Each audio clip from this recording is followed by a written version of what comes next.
Roe versus Wade may be on the chopping block after oral arguments at the Supreme Court, and Joe Biden's team prepares for more COVID authoritarianism. I'm Ben Shapiro. This is The Ben Shapiro Show.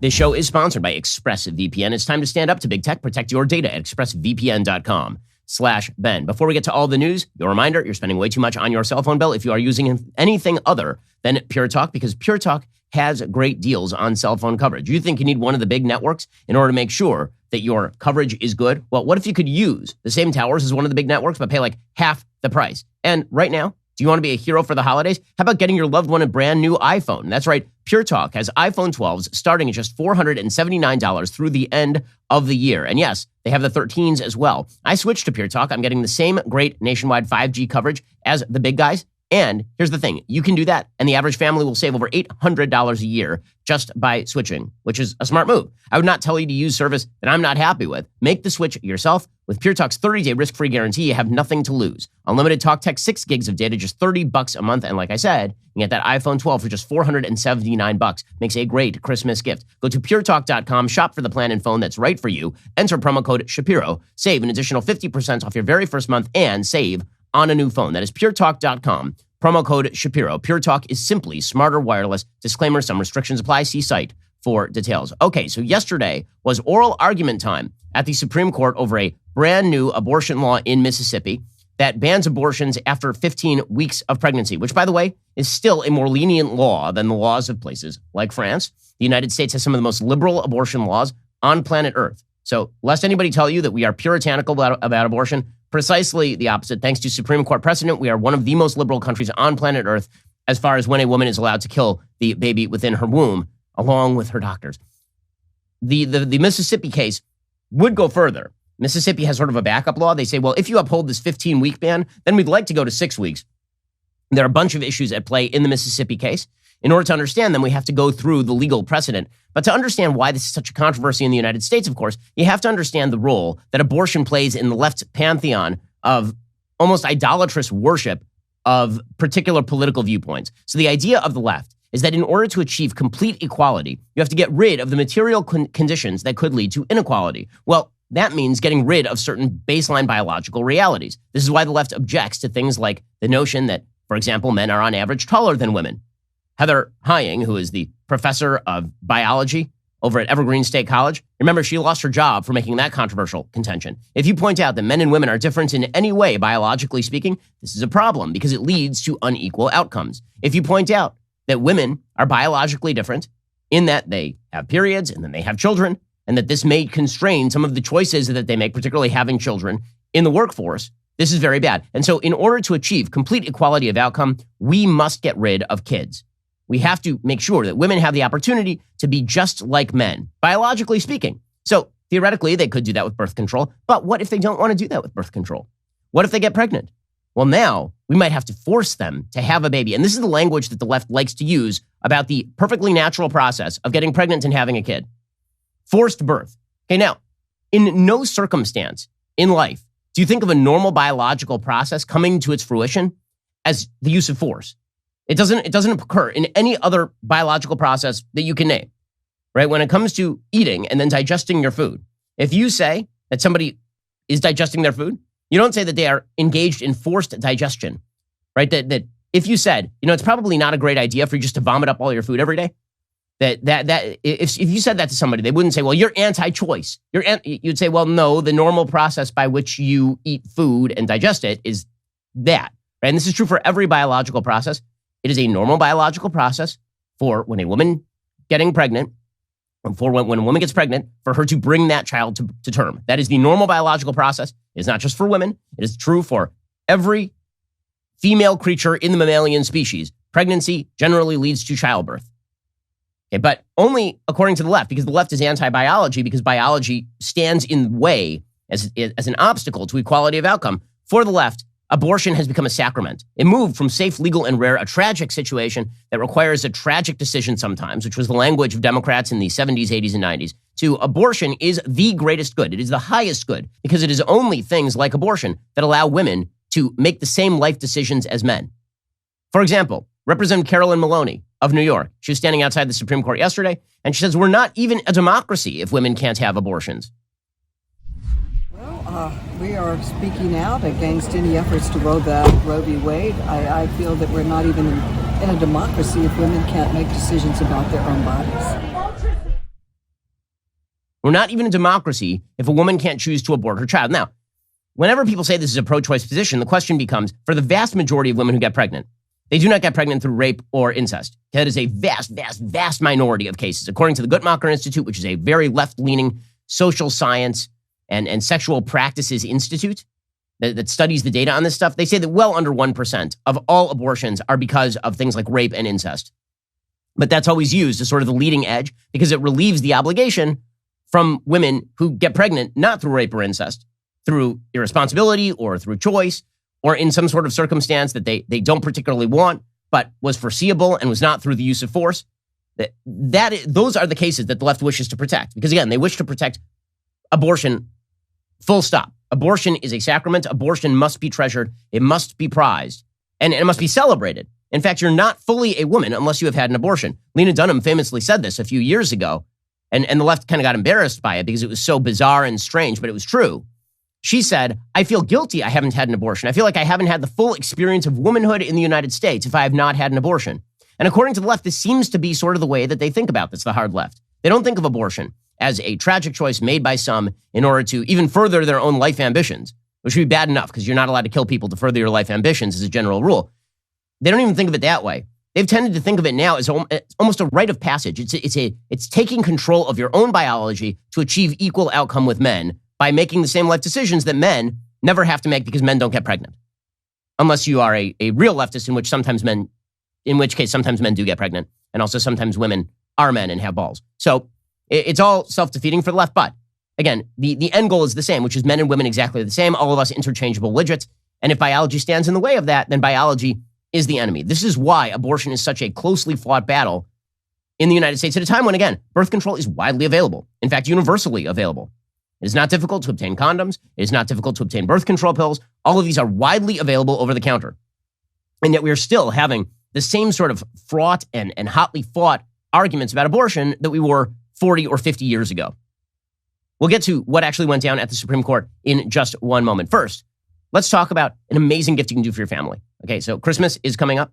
It's still Hanukkah right now. Let me tell you about an amazing gift. So I did this for my parents. I went out into their garage when they were about to move to Florida with us. Went out into their garage, and they had just boxes and boxes of old stuff. I'm talking about like old pictures of the family. I'm talking about VHS tapes that they used to take with the handheld camcorder. I'm talking about old film reels of my parents' parents. And I took all that stuff. I loaded it up into a legacy box. I sent it to my good friends over at Legacy Box, and they digitized all of that, sent all of the originals back, and sent my parents a digitized version. My parents were able to give these CDs, DVDs, digitized versions to me, to my sisters. So we all have the family memories preserved forever. So make that happen for your own parents. Make it happen for yourself as well. Their service could not be easier. Send in your legacy box filled with old home movies and photos. They'll get to work creating a digital collection stored on thumb drive, DVD, or the cloud. Plus, with their Cyber Week sale, you can have everything preserved at a fraction of the regular price. Why use Legacy Box? Well, each item is hand digitized by a team of over 200 trained technicians right here in the United States. They've been trusted by over 1 million people, my family among them. Legacy Box's Cyber Week sale is here. They are giving our listeners the best deal of the year. Visit legacybox.com/Shapiro for an incredible 65% off any sized Legacy Box. That's legacybox.com/Shapiro for 65% off. Do not wait. The deal is not going to last long. Legacybox.com/Shapiro. Okay, so as I say, abortion has now become a sacrament on the left. It is no longer a case of a tragic choice. It's a sacrament. And so you have to wonder why it became a sacrament. And the answer is because it is a sacrifice to propitiate the gods of equal outcome. And this is why you see abortion activists literally taking abortion pills outside the Supreme Court building, as though this is an act of heroism. Okay, these are women who are standing outside the Supreme Court. I say women because I assume their gender. Again, according to the left, maybe these are men. It says we are taking abortion pills forever, celebrating. Look at the heroism. Abortion forever, yay! Getting pregnant irresponsibly and then killing the growing life within me, yay! By the way, here I would like to make a linguistic and semantic point that actually has some relevance. It's a point made by Robert George, the philosopher over at Princeton. A lot of people talk about potential human life when it comes to the fertilization of an egg. He says, no, that's a human life with potential. That is a distinction with a difference. You are talking about human lives with potential. The minute that the egg is fertilized, you have a separate DNA profile. You have a separate human being. And the question of when life begins is very simple. It begins at conception. Period. End of story. There really is no scientific argument about this. There is no other metric for when life begins that has any sort of consistent application to the real world or even to adults. Okay, so all this comes to the Supreme Court yesterday, and there are oral arguments over what the standard should be. Okay, so to understand what the standard should be, you sort of have to understand the timeline of Supreme Court cases here.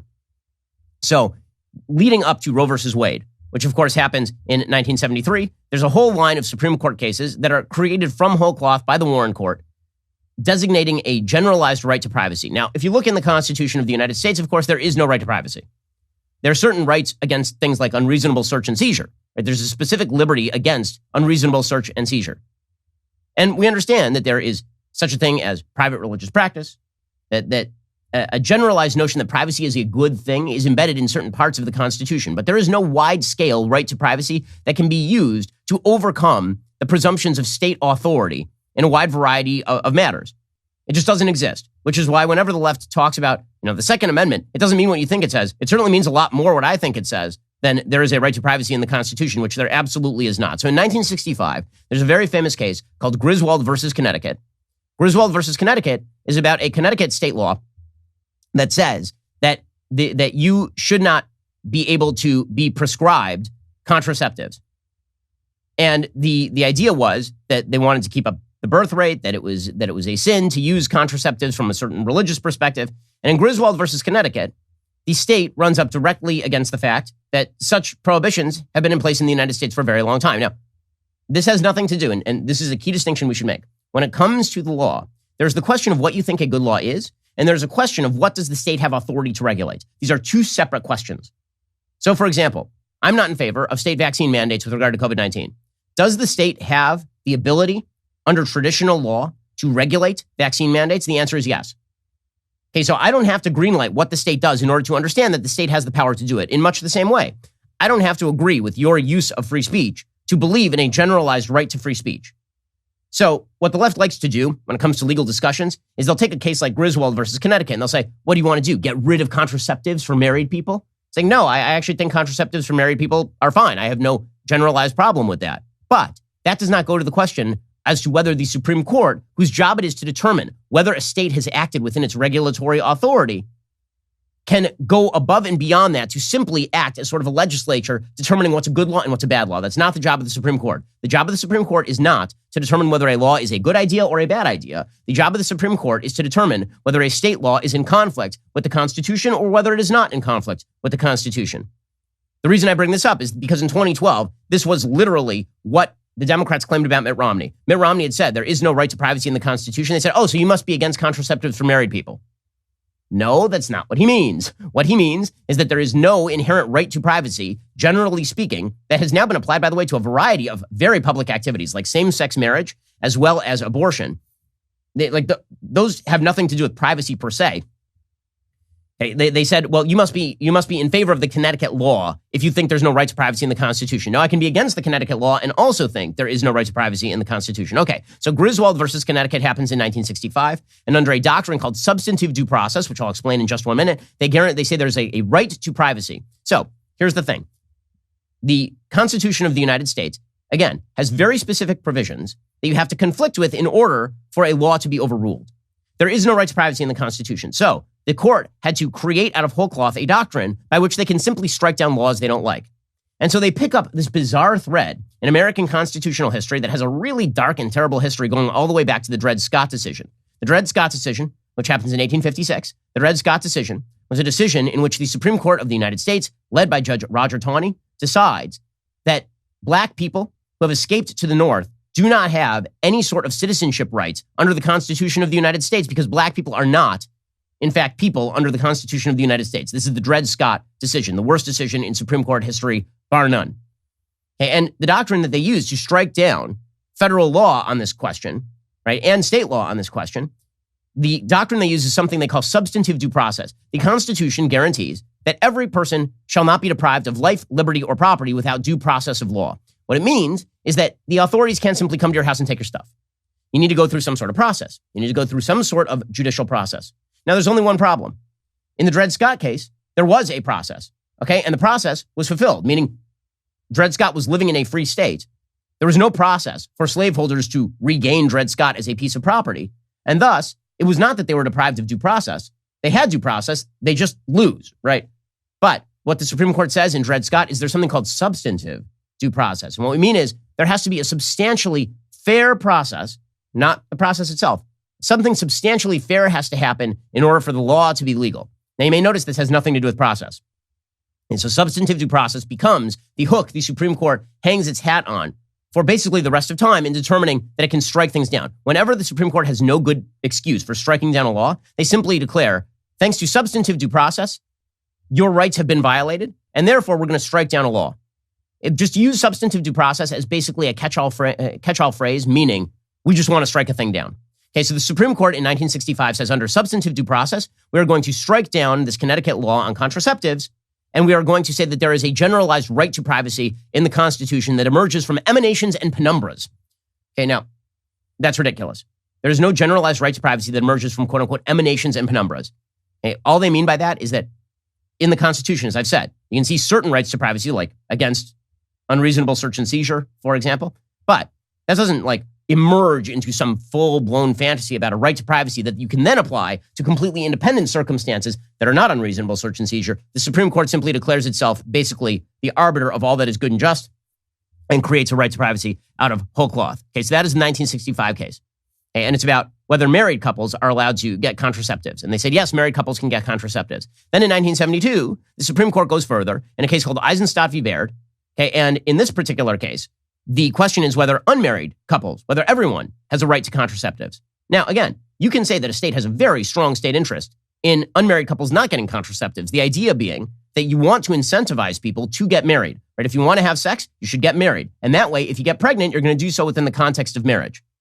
The Supreme Court says there is no rational basis for you to ban contraceptives from unmarried people. Now, again, this is not a question as to whether you agree with the law or disagree with the law. This is a question as to whether the founders of the Constitution of the United States were very much in favor of 17-year-olds screwing without contraceptives, right? That's really what it's about, whether they meant to protect that right against the predations of state and local governments. The answer is clearly not, but the Supreme Court has now extended the right to privacy to you going down to the pharmacy as a single person and picking up contraceptives. So you can see how it's growing. Okay, then they extend it in 1973 to Roe versus Wade.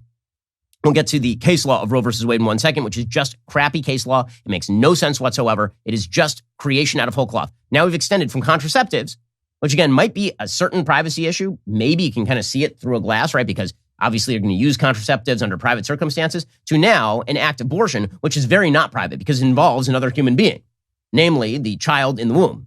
We'll get to that in 1 second. First, let's talk about your sleep quality. So the holiday season is exhausting. We all need our sleep, but some of us are just tossing and turning a lot at night. I know why you're tossing and turning. It's because you didn't listen to me. You didn't get your Helix Sleep mattress yet. You should. By the way, it makes a fantastic present. Helix Sleep has a quiz. It takes just 2 minutes to complete. It matches your body type and sleep preferences to the perfect mattress for you.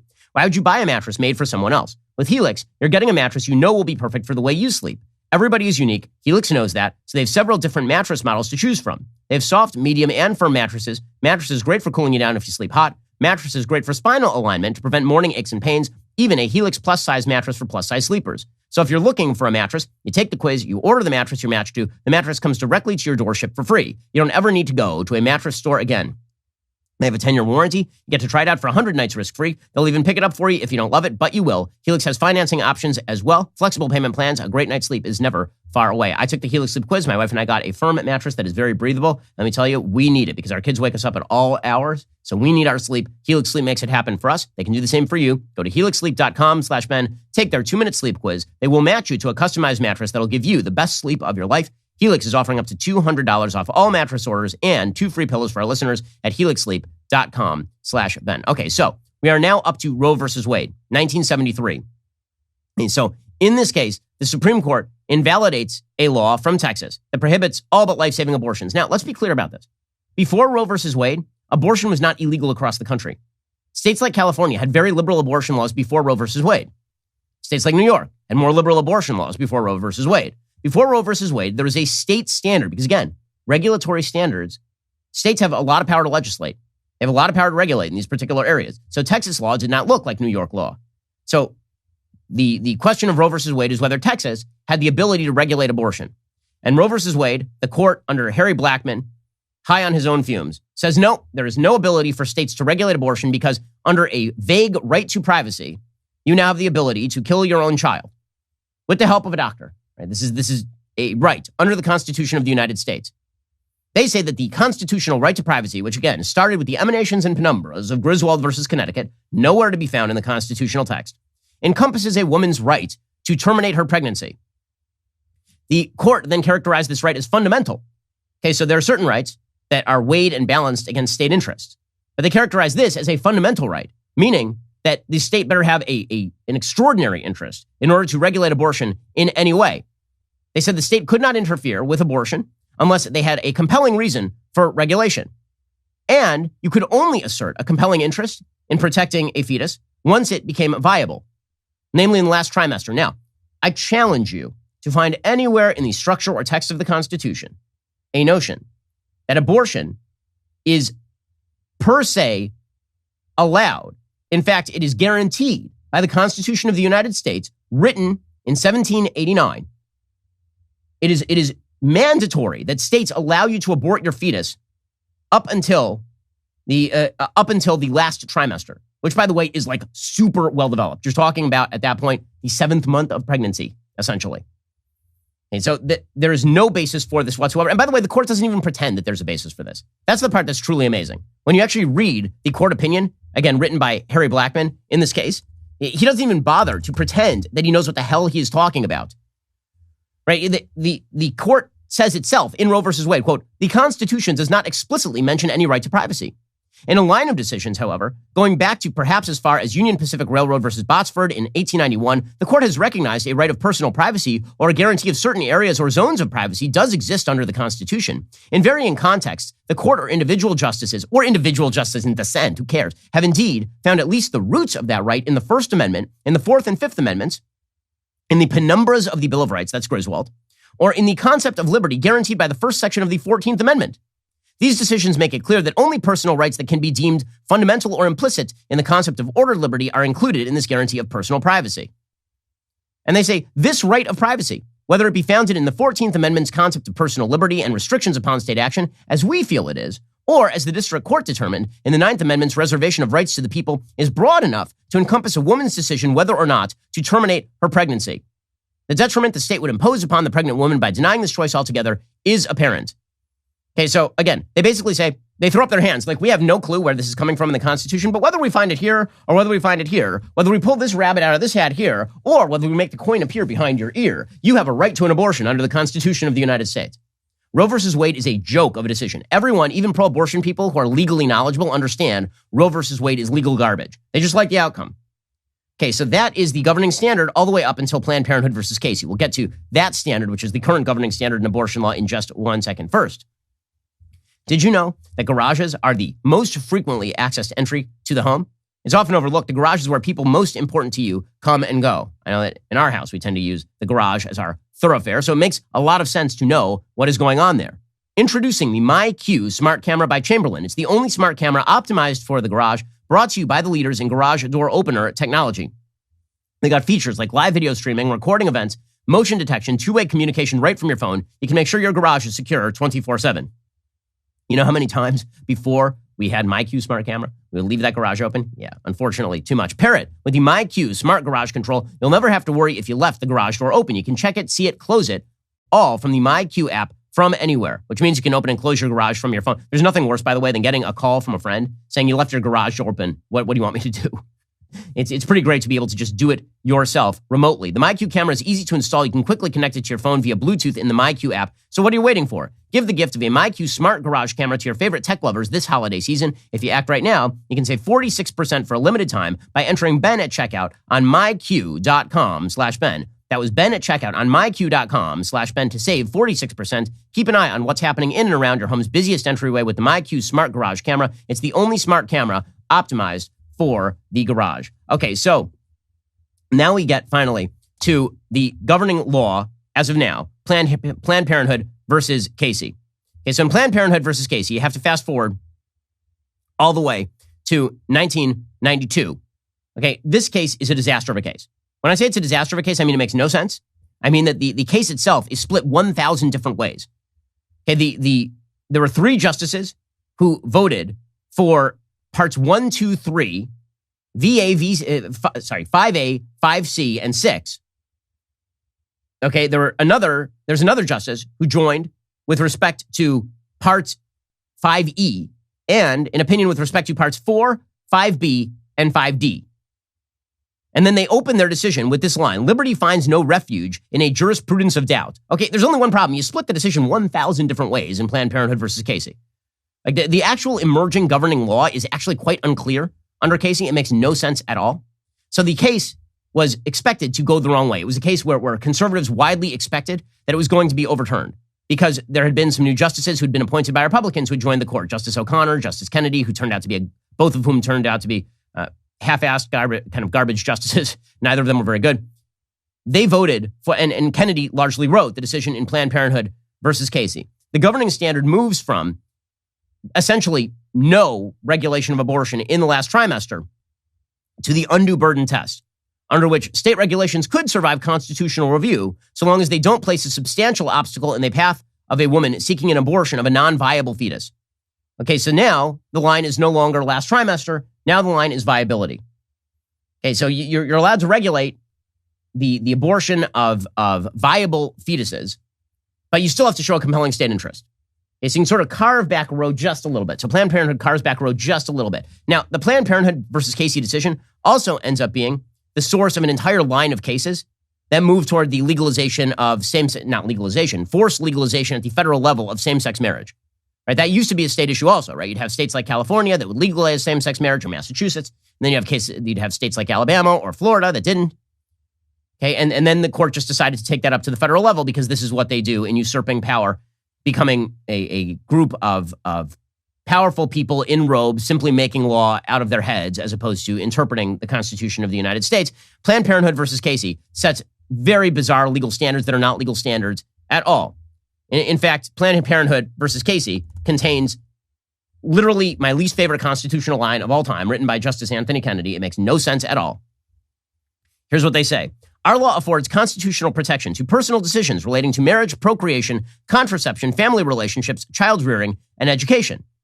Our cases recognize the right of the individual, married or single, to be free from unwarranted governmental intrusion into matters so fundamentally affecting a person as the decision whether to bear or beget a child, right? That was in Eisenstadt versus Baird, right? That was a predecessor case, as we mentioned, to Roe versus Wade. So they'd already made way for Roe versus Wade in 1972.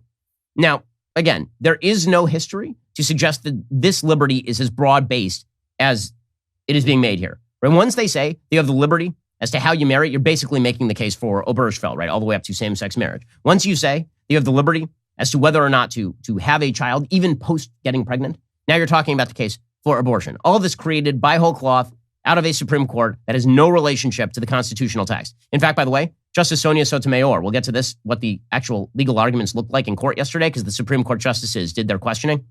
Justice Sotomayor openly said, she was asked, like, there's no right to privacy in the Constitution. She goes, there's lots of stuff that isn't in the Constitution that we pretend is there. She basically just said it straight out, which, by the way, is why the Supreme Court has been kind of a garbage institution for quite a while. In any case, the finding in Planned Parenthood versus Casey, the worst constitutional line, I think, in modern American history, quote, and led by Justice Kennedy, whose entire theory of constitutional jurisprudence is that there is a right to autonomy created by Anthony Kennedy out of whole cloth and then placed into the Constitution. Now, again, there are spheres of autonomy under the Constitution of the United States because the powers of the federal government are restricted under the Constitution to make room for your personal autonomy. And state constitutions do the same thing. But there is no broad-based right to do whatever you want under the Constitution of the United States. That doesn't exist. It has never existed in any land at any time with any government ever. The complete right to personal autonomy to do whatever you want just does not exist. That's not a real thing. Again, there are spheres of autonomy. There are spheres of choice. There are rights, but those rights are somewhat circumscribed in the face of, for example, moral needs or communal needs. It sort of depends on which level of government you're talking about, which is why local governments have a lot of power, state governments have fewer powers, federal government is supposed to have the fewest powers of all. So using the federal government to trump local governments in the name of rights that are never established in the federal Constitution is a complete dereliction and malfeasance when it comes to the constitutional structure and the philosophy of the Constitution. Here's the line that I'm talking about. I keep pitching it because it's so bad. Here's what Anthony Kennedy wrote. These matters involving the most intimate and personal choices a person may make in a lifetime, choices central to personal dignity and autonomy, are central to the liberty protected by the 14th Amendment. At the heart of liberty is the right to define one's own concept of existence, of meaning, of the universe, of the mystery of human life. Beliefs about these matters could not define the attributes of personhood were they formed under compulsion of the state. Okay, well, so basically, either you're advocating for anarchy, which is not what Anthony Kennedy is doing, or you're using vague mumbo-jumbo philosophical crap in order to trump basic questions about the rights that, for example, unborn human beings hold, and whether you have the ability to kill an unborn child in the womb. The idea that at the heart of liberty is the right to define your own concept of existence, of meaning, of the universe, of the mystery of human life, you're going to need some sort of limiting principle there. Because it turns out that if you're just saying that in your head you can define all those things, of course that's true. If you're saying that that now manifests in action that affects the rest of the world, nope. Then some limits are going to have to be drawn, particularly when you're waving your fist around and it hits a baby and kills the baby. Right, at that point, you're going to have to start drawing some limits. Okay, so Planned Parenthood versus Casey sets the modern standard for undue burden. And the idea is, under the undue burden standard, the only way that you can survive a constitutional review is if you don't place a substantial obstacle in the path of a woman seeking an abortion of a non-viable fetus. So, in other words, the state has a little bit more authority to regulate abortion post-viability. Again, post-viability is defined in law under Planned Parenthood versus Casey at like 21, 22 weeks. That is super duper late. And why it's placed at viability is beyond reason. Like there's no reason why, for example, a 19-week-old fetus does not have any protections, but a 21-week-old fetus has many, many more protections. Viability is a very bad place to draw the line, particularly because medical viability keeps getting earlier and earlier and earlier. Alrighty, so yesterday in the Supreme Court, this Mississippi law comes up. And the question is whether the Mississippi law, which bans abortion after 15 weeks of pregnancy, is unconstitutional. So there are a few things the court can do here. The best thing the court could do is just overturn Roe. There's no constitutional right to an abortion. Have at it. The states get to decide what they think the regulations ought to be. That doesn't mean abortion disappears. In California, you'll still be able to abort probably up until the time the child is 4 or 5. In New York, same deal. And then they'll light up the Empire State Building pink in celebration of infanticide. If Governor Ralph Northam has his way in Virginia before he leaves office, then you'll still be able to keep the baby comfortable while they decide what to do. Okay, so it's going to vary state by state if Roe versus Wade is gotten rid of. And this is why it's always been a ridiculous contention by the left that if you get rid of Roe v. Wade, abortion completely disappears. If only. Your mouth to God's ears. But no, that's not the way that this works. Okay, so that would be choice number one, door number one. Then you have door number two. Door number two is the overruling of Planned Parenthood versus Casey, which would get rid of the viability standard. So the idea would be, because the Mississippi law goes to 15 weeks, the Mississippi law would now say, okay, it's not about the viability standard. It would have to be some other standard. Right? You'd say that there's still a right to an abortion, but viability is not the point at which the debate begins. And that opens up a whole can of worms, because then the question becomes, okay, so what standard do you draw for when you're not allowed to abort anymore? Is it heartbeat? Is it conception? Right? How far back in the timeline can you push this thing? Okay, and then you have the final possibility here, which is that the Supreme Court just strikes down the Mississippi law. Now, it's pretty clear at this point that they're not going to strike down the Mississippi law. From the oral arguments, it's clear. The only people who are arguing at this point not to strike down, that the Mississippi law should be completely struck down, are the 3 justices on the left. Okay, the justices on the Supreme Court right now, they break down essentially into 3 groups of 3. Okay, this is the way that people tend to think of the Supreme Court right now. So you've got the sort of hardcore constitutionalists. That'd be Clarence Thomas and Samuel Alito, and to a certain extent, Justice Gorsuch, although obviously his decision in the extension of the Civil Rights Act to transgenderism is insane and unjustifiable and crazy on every level. But those are the 3 most conservative members of the court, would be Gorsuch, Alito, and Thomas. And then you have the sort of center of the court, and that right now is perceived as Justice Roberts and Brett Kavanaugh and Amy Coney Barrett. We have no idea really where Amy Coney Barrett is, but she was specifically appointed on this point, right? The reason that Trump picked her is because of Roe versus Wade. It's because she's written critically of Roe versus Wade in the past, clearly.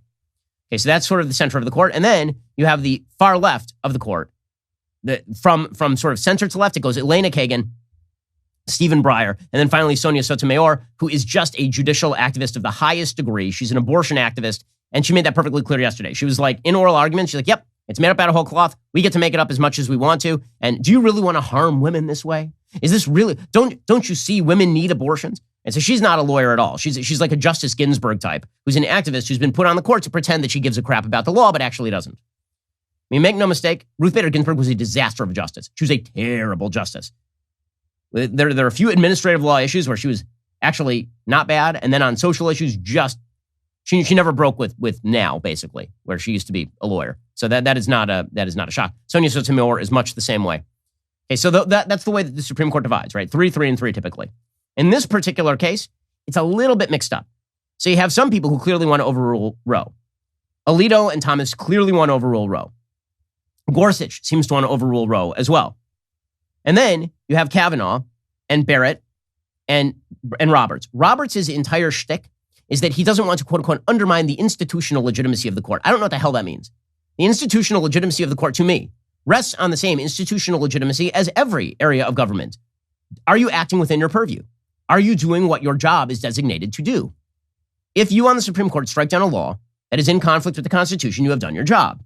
If you do not strike down a law that is in conflict with the Constitution, you have not done your job. If you uphold a law that is in conflict with the Constitution, you've done something wrong, right? You have a job.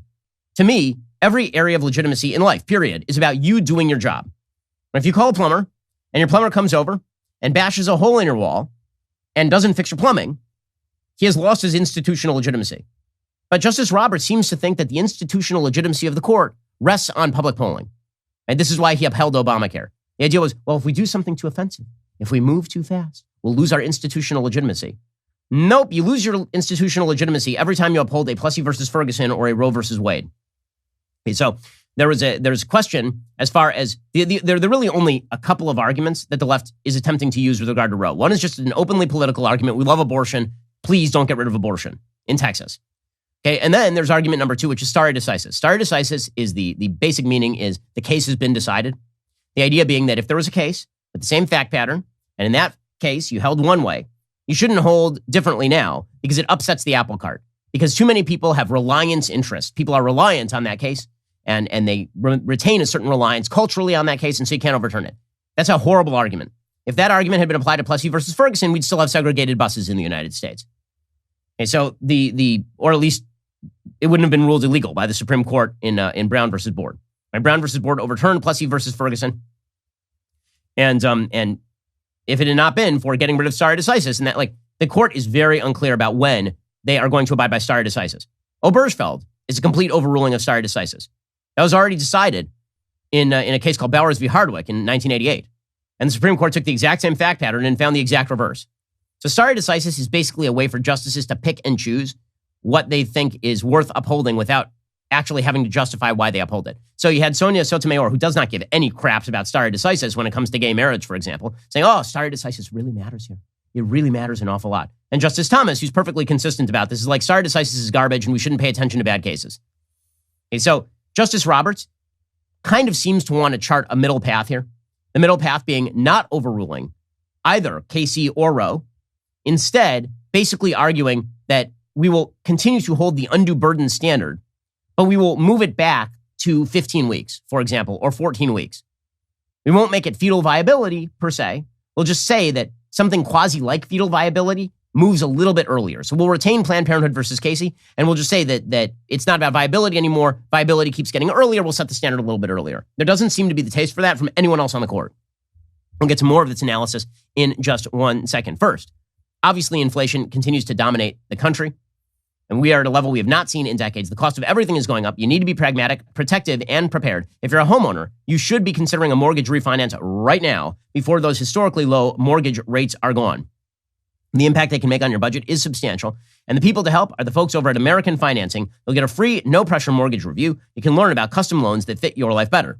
From lower rates to shorter terms, even high-interest debt consolidation, they can do it all. They are currently saving customers up to $1,000 a month, helping many skip 2 mortgage payments. Why not see what they can do for you? Dial 866-721-3300. That is 866-721-3300, or visit AmericanFinancing.com. Net. You may have noticed the Fed is already talking about tapering and now accelerating the tapering. What that means is that mortgage rates are likely to go up in the near to mid future. And that means that now is like the best time ever to refi, because once those mortgage rates goes up, who wants to refi? What's the point? Head on over to AmericanFinancing.net, dial 866-721-3300 to get started. NMLS 182334, NMLSConsumerAccess.org. Right, we'll get to more analysis of what's going to happen at the Supreme Court. That case is likely to be decided by June. First, the Daily Wire, we've been hard at work keeping our promise. We promised you we're going to bring you tons of new content you won't get anywhere else and that you're going to be excited about. So we said we're getting into the movie business. We are. We brought out a movie last year. Now we have a brand new movie that is ready. It's ready to go. Our first original Daily Wire production, Shut-In. It's a seat-gripping thriller that will be available to stream early 2022. The film is super intense. Here is what that trailer sounds like. Lainey?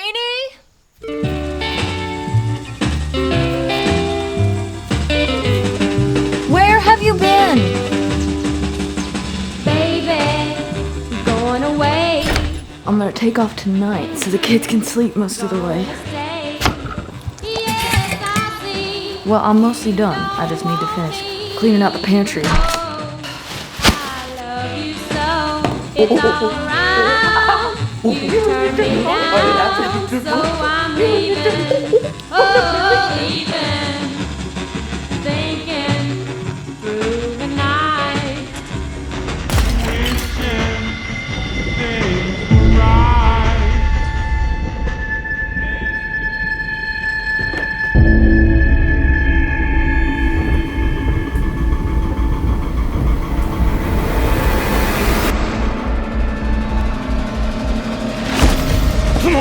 No, stop! Please let me out! Please!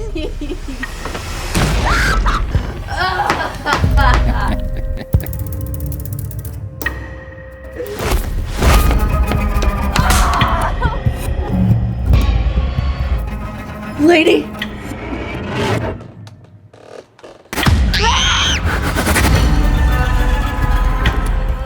Your daughter, she's very pretty. Don't you touch my kids! Rob owes me money. There's money, there's a lot of money. There's thousands of dollars in the pantry. Have it all.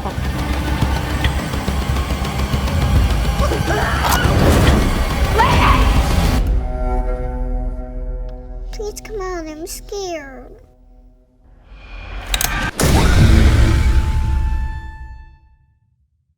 It's a really, really intense film. Man, it's a real movie. And that's what we do here at Daily Wire. It has some values that you're going to love. It is a terrifying thriller. So if you're planning on adding that terrifying thriller to your queue in 2022, and you want us to keep making content to combat the over-politicized mainstream entertaining streaming on major platforms, go like and share the trailer on YouTube. Really, your support makes a huge difference. Also, we're getting involved in culture in pretty much every conceivable way. We all knew that Matt Walsh had more talent than he was letting on because he had to, right? But none of us knew just how much talent he actually had. He's basically the new Mr. Rogers. He just sold out of his new book, Johnny the Walrus, immediately after its release. Like, it sold out, went all the way to the top of the Amazon charts, and then it was gone. But don't worry, you can reserve your copy at johnnythewalrus.com. Get your hands on the next batch, shipping out soon. Johnny the Walrus. It's an inspiring tale of a young boy who pretends he's a walrus, and it's all pretend until the internet tells Johnny's mommy that Johnny is actually a walrus, and she must uphold and she must forward his trans walrus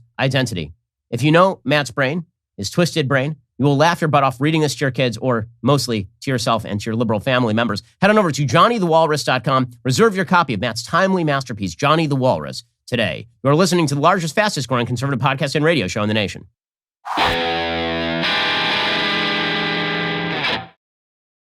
Alrighty, so you've got the court, and it's split 3-3-3 usually. In this case, not so much. So you have three justices who clearly want to overrule Roe.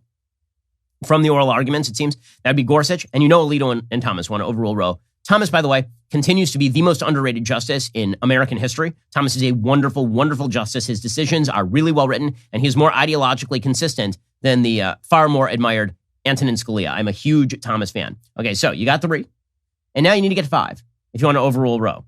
You're not going to get to 5 with Roberts. Roberts ain't overruling Roe.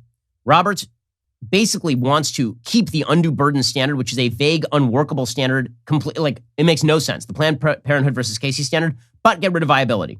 and just move it back to 15 weeks. So he kept saying over and over, the thing that is at issue before us today is 15 weeks. And so he wants to maintain the quote unquote institutional credibility. Now, there is no justice in my lifetime who has undermined the institutional credibility of the Supreme Court quite like Justice Roberts, who has now presided over Obergefell. He voted the other way, but he presided, his court did, over Obergefell, presided over the Obamacare cases, has presided over a wide variety of cases that should, Bostock, like he's presided over a bunch of cases that are just ruled either the wrong way or that he overtly attempted to twist constitutional law in order to prevent the Supreme Court from being embroiled in controversy, and in the process made the Supreme Court more embroiled in controversy. So Justice Roberts wants to not get rid of Roe, not get rid of Planned Parenthood versus Casey, just sort of get rid of the viability standard and move it back. There doesn't seem to be taste for this. The plaintiffs in this case, the pro-abortion side, they said, in order for you to uphold the Mississippi law, you have to get rid of Planned Parenthood versus Casey. They said there is no way that you uphold the undue burden standard, just move it back to 15 weeks. Because once you get rid of viability, then the question becomes, what is your standard of when an abortion is allowed and when it is not? There is no clear line anymore, right? Roe is a deeply wrong and I think evil decision, but Roe does draw a pretty clear line on a legal level, which is the last trimester. And then Planned Parenthood versus Casey is a deeply wrong and stupid decision, but it draws some line at viability. If you get rid of the viability line, what's the standard? So even the plaintiffs are like, you have to overrule Planned Parenthood versus Casey. They're trying to leverage the court into upholding Planned Parenthood versus Casey and retaining the viability standard, which is not going to happen here. So the real question here is Kavanaugh and Coney Barrett. Those are the two questions here, Kavanaugh and Coney Barrett, is which they choose to do. Do they go along with the sort of narrow decision of Justice Roberts? Or do they say, okay, we're getting rid of the viability standard completely and the undue burden standard, and we will go back to the idea that there is a baseline right to abortion in Roe, and we will just draw a different standard as to how to balance those interests? Or do they just overrule Roe entirely? Justice Roberts, again, trying to draw that narrow line. There was not a lot of support for it. Julie Reichelman, who's a lawyer for the abortion clinic, she disputed that. She said there are limits in many other countries that are subject to significant exceptions. Other conservative justices, this is according to the New York Times, indicated they were not interested in Roberts' intermediate approach. Samuel Alito said the only real options we have are to reaffirm Roe or to overrule it, which of course I agree with it. So Roberts would need to get 2 votes for a narrower opinion. Kavanaugh and Coney Barrett were pretty silent on all of this. They kind of kept their cards close to their chest on where they are on this particular decision. I think the most likely scenario here is that he does craft some sort of majority decision with 6 votes to pare back Planned Parenthood versus Casey beyond the quote unquote viability standard. I think that probably Roberts gets his way here. And the reason I say that is because I just don't think that Kavanaugh and Coney Barrett have the stones to actually overturn Roe. That's the real question. Because it is clear on a legal level that they should. We've described the entire line of cases. If Roe were overturned, 20 states would seek to probably make abortion illegal, which leaves, last I checked, another 30 states that will not. Chief Justice Roberts expressed frustration with Mississippi's litigation strategy. In the state's petition seeking Supreme Court review, officials told the justices the questions presented do not require the court to overturn Roe or Casey. Once the court agreed to hear the case, the state shifted its emphasis and began a sustained assault on these precedents, says the New York Times. That's not really true. What actually happened is that Mississippi said, you don't have to change Planned Parenthood versus Casey. Just say that viability begins earlier, right? Uphold Planned Parenthood versus Casey. It was the plaintiffs who said you have to overrule Planned Parenthood versus, you have to throw the baby out with the bathwater. It's either all or nothing. And at that point, the defense, the state of Mississippi, they're like, okay, you want to do all or nothing? Let's do all or nothing. Let's play this game. Meanwhile, you had Justice Breyer quoting from Planned Parenthood versus Casey. And he said, to overrule under fire in the absence of the most compelling reason to re-examine a watershed decision would subvert the court's legitimacy beyond any serious question. I'm sorry, Roe versus Wade already subverted the court's legitimacy. Justice Sotomayor, who is the most political justice of my lifetime, asked whether the court would, quote, survive the stench of being considered a political institution. The stench of being... Sorry, guys, a little late for that one, considering that you declared that same-sex marriage was the entire law of the United States by yourselves without any constitutional precedent. Again, we have now declared in the past 10 years that there is a fundamental right for men to marry each other under the Constitution of the United States penned in 1789, and there's a constitutional right under the Civil Rights Act, as extended by the Civil Rights Act, for men who believe they are women to be treated like women in public settings.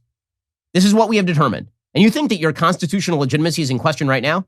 I'm sorry to break it to you. Your constitutional legitimacy as an institution has been well in question since Dred Scott. It's been about 160 years since you weren't in question. How about do the right thing, constitutionally speaking? Okay, meanwhile, in other news, Omicron has now hit the United States. There's been one case detected in California, which means I guess we have to have a travel ban from California. Sorry, guys. In a White House news briefing, Dr. Anthony Fauci, the greatest of all doctors except for the much ballyhooed Joe Biden, he announced that it was one person who traveled from South Africa on November 22nd and tested positive for COVID-19 on November 29th. That person is self-quarantining. Close contacts have tested negative. The person was fully vaxxed and is experiencing mild symptoms, which are improving at this point. Again, I remind you, there is no evidence that Omicron is more deadly than Delta. In fact, there's some evidence that Omicron is less deadly than Delta. But according to Anthony Fauci, even if you believe that Omicron is less deadly than Delta, you shouldn't be sanguine. So he was asked a simple question, was Dr. Anthony Fauci. Okay, and the question was, asked by a reporter, let's say that Omicron is more transmissible but less deadly than Delta. Wouldn't it be good for people to get Omicron as opposed to Delta? Wouldn't that be better? Because then, you assume that everybody's going to get Delta. As I've said before, there is no world in which people just live completely virus-free for the rest of time. It's like the flu, it's like the common cold. You're going to get it. You're either going to get immunity through natural processes, or you're going to get immunity through the vax. So, if you now have to choose between getting one of these two variants, Delta or Omicron, if it turns out that Omicron is less deadly than Delta, wouldn't you rather have Omicron? So the reporter asked Fauci that. He's like, no, never. No one must ever get this disease. No one. So they just keep baiting and switching. They're like, yes, it's endemic. Yes, we're going to have to learn to live with the virus, but no one should ever get it. Good luck with that, dude.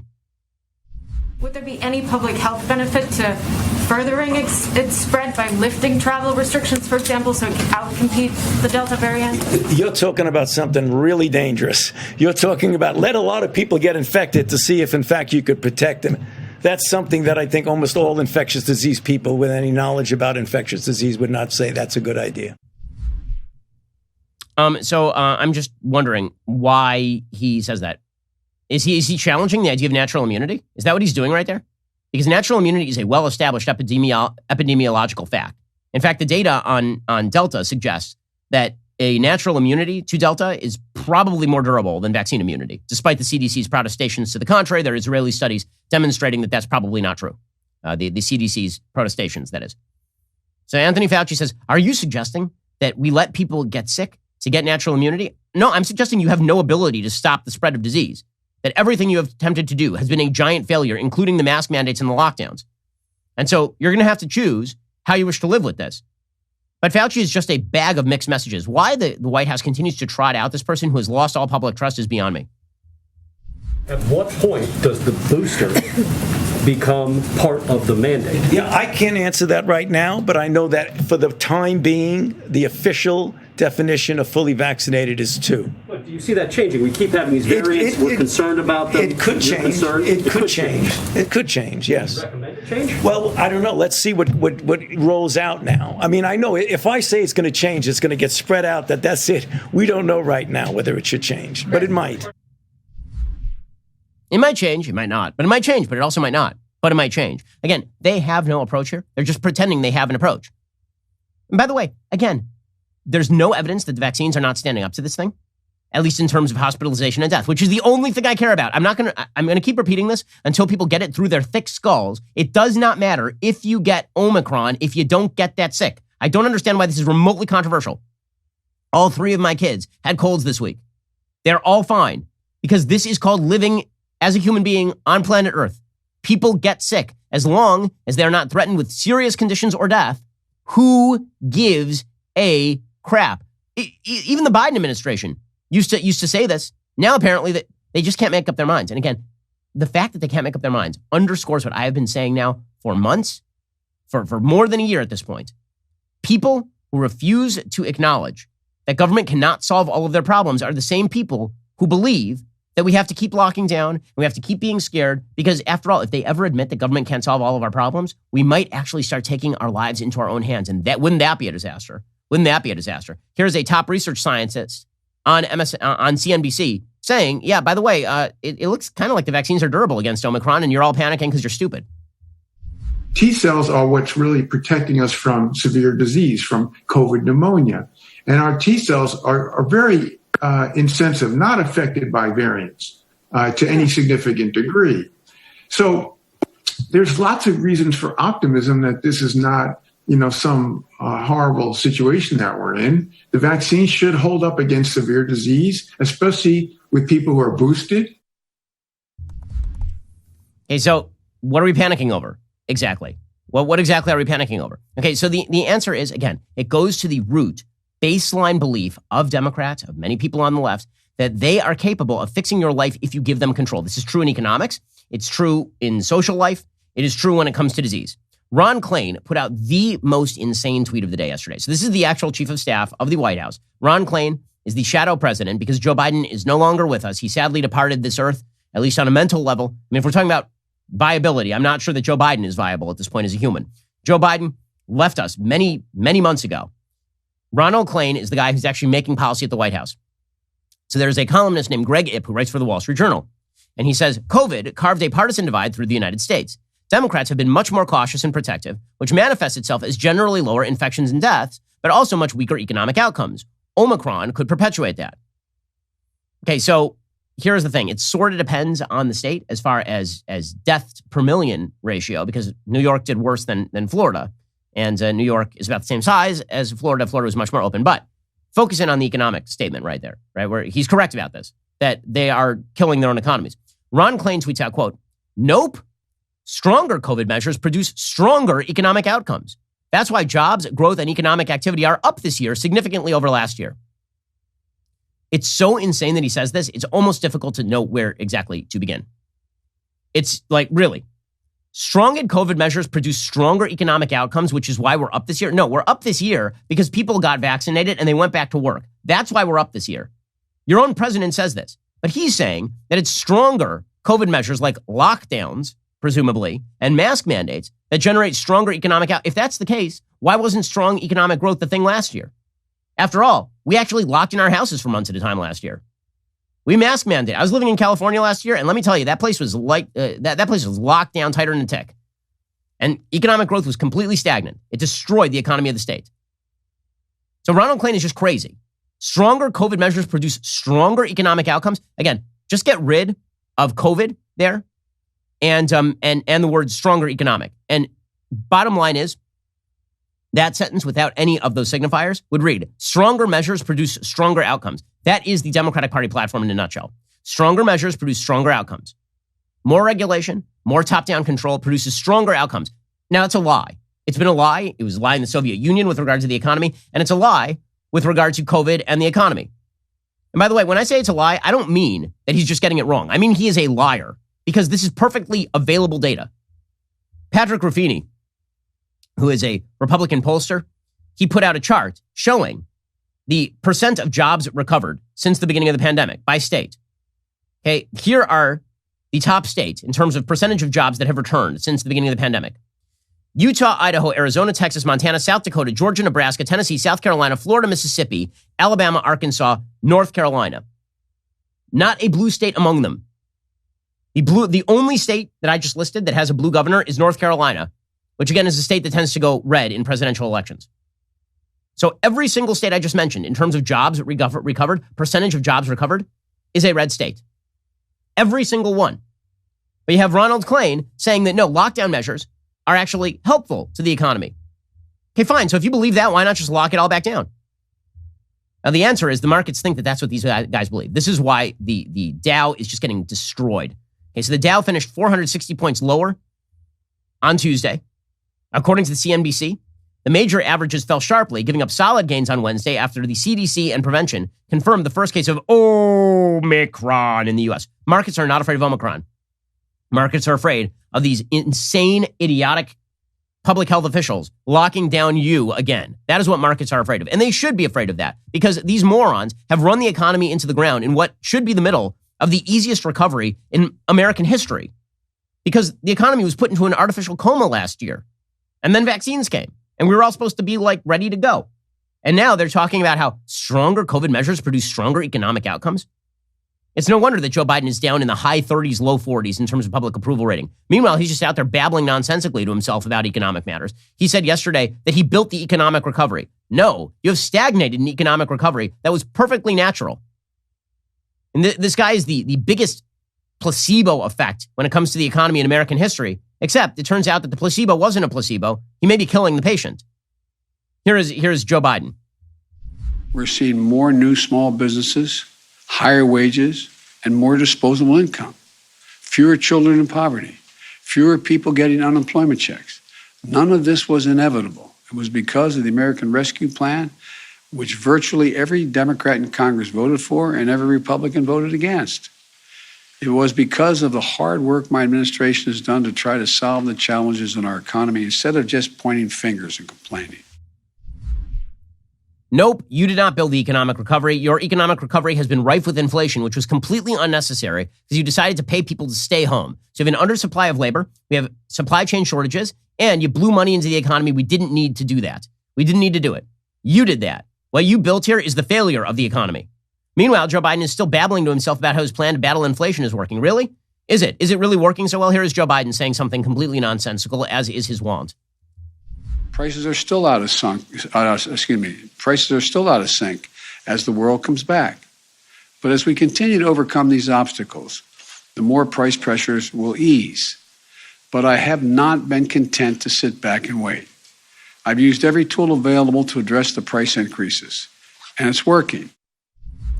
Really? Is it working now? Because because actually Jerome Powell came out yesterday and he said that inflation is no longer transitory. So is it working particularly well, Joe? Is it? Meanwhile, Joe Biden is still promoting more spending. More spending. Build Back Better is going to fix everything. Now my Republican friends are talking a lot about prices, but they're lined up against my Build Back Better plan, which would go right at the problem for rising costs for families. Why is that? I don't want to speculate on anyone's motive, but it's always easier to complain about a problem than to try to fix it. Oh, really? I noticed that that's all you do is complain about problems that you yourself created and that you do nothing about while your Secretary of Transportation is on a 2-month paternity leave in the middle of a supply chain crisis. Meanwhile, Janet Yellen saying the same thing. She's just lying also. So Janet Yellen, again, these are all political hacks. Whenever you see the notion that there is a nonpartisan branch of the government that is filled with political appointees, just remember, Secretary Yellen was the head of the Federal Reserve until 5 minutes ago. A nonpartisan political figure. And here she is now just openly lying about Build Back Better not adding to deficits. It's not true, according to the CBO. These investments we expect will lead to a GDP increase over the long term without increasing the national debt or deficit by $1. In fact, the offsets in these bills mean they actually reduce annual deficits over time. Okay, so, yeah, sure. We believe you. We believe you. This Biden administration. But by the way, finally, at root, the Biden administration, they're just control freaks and angry old people shouting at clouds. So here's an angry old man shouting at a cloud. He's very angry that people are noticing that they're not able to gain products during the Christmas season. Here's Joe Biden shouting at people for noticing that their milk is more expensive. If you watch the news recently, you might think the shelves in all our stores are empty across the country, that parents won't be able to get presents for their children on this holiday season. But here's the deal. For the vast majority of the country, that's not what's happening. Because of the actions the administration has taken in partnership with business and labor, retailers and grocery stores, freight movers and railroads, and those shelves are going to be stocked. Oh, are they? Because that's not what I'm hearing from all of the people who are in industry right now. But it's you, the people, who are at fault. These, your great rulers, will be the ones who eventually decide whether you are allowed to have liberty or not. So I guess the leftist notion of governance can be summed up in the following logic. You have the right to decide your meaning of the universe, of life, of human existence when it comes to killing babies in your womb. But when it comes to your ability to actually live your life freely, we will tell you when you're allowed to live your life freely. At least when you're not killing babies. You can kill babies. That's the deal. You can kill as many babies as you want, but can you go to work today without a mask? Well, no, that we will control. If this is the kind of governance you look forward to, keep voting blue. Seriously. And stay the hell out of my state, please. All right, we'll be back here later today with an additional hour of content. In the meantime, go check out our newest podcast, Morning Wire. On today's episode, they discuss Joe Biden's vax mandates having setbacks in court. That episode is available right now on Apple, Spotify, or wherever you listen to podcasts. Make sure to tune in. I'm Ben Shapiro. This is The Ben Shapiro Show.